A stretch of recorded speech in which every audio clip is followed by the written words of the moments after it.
विदर्भ, मराठवाडा आणि पश्चिम महाराष्ट्रातल्या काही जिल्ह्यांमध्ये आज पावसाचा अंदाज वर्तवण्यात आलाय। विदर्भातील यवतमाळ, वर्धा, गडचिरोली आणि चंद्रपूरमध्ये पावसाची शक्यता आहे। यवतमाळ आणि चंद्रपूरमध्ये आज विजांच्या कडकडाटासह जोरदार पाऊस पडेल असा अंदाज आहे। तसंच वाऱ्याचा देखील वेग अधिक राहण्याचा अंदाज वर्तवला जातोय। वर्धा आणि गडचिरोलीमध्ये आज हलक्या सरींचा अंदाज आहे, तर आज मराठवाड्यातील नांदेड, लातूर, धाराशिव आणि हिंगोलीमध्ये वादळी वाऱ्यासह पावसाचा इशारा देण्यात आलाय। सोलापुरात देखील विजांच्या गडगडाटासह जोरदार पाऊस पडेल। तुरळक ठिकाणी वादळी वाऱ्यासह पावसाचा अंदाज आहे, तर सांगली आणि सातारा, कोल्हापुरात हलक्या सरींची शक्यता आहे। मुंबईतही आज पावसाचा अंदाज वर्तवण्यात आलाय।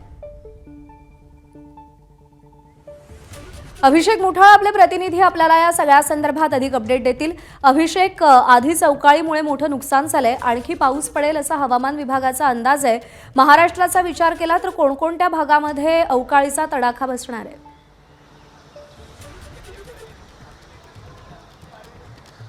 मागील 2 ते 3 दिवसात आपण जर बघितलं तर अनेक ठिकाणी आपल्याला गारपीट होताना पाहायला मिळालेली आहे।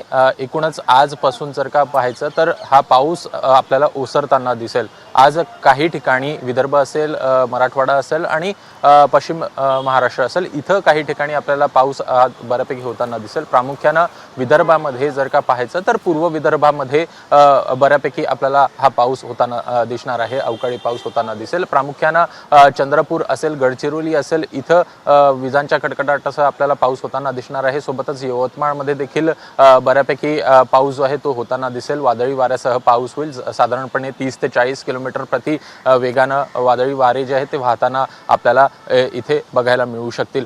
सोबतच जर का पाहायचं तर मराठवाड्यामध्ये लातूर असेल, सोबतच नांदेड असेल, इथं देखील येलो अलर्ट आजसाठी हवामान विभागाकडून जारी करण्यात आलेला आहे। साधारणपणे 30 ते 40 किलोमीटर वेगानं हे वादळी वारे आपल्याला वाहताना दिसणार आहेत। पश्चिम महाराष्ट्रामध्ये देखील सांगली, सातारा आणि कोल्हापूरमध्ये काही ठिकाणी, तुरळक ठिकाणी आपल्याला पाऊस होताना दिसणार आहे। मात्र आजपासून हा पाऊस कमी होताना दिसणार आहे आणि एकूणच पुढे काही दिवस वातावरण जे आहे ते चांगलं असेल। बरोबर आहे। धन्यवाद अभिषेक, दिलेल्या सगळ्या सविस्तर माहितीसाठी। एबीपी माझा, उघडा डोळे बघा नीट।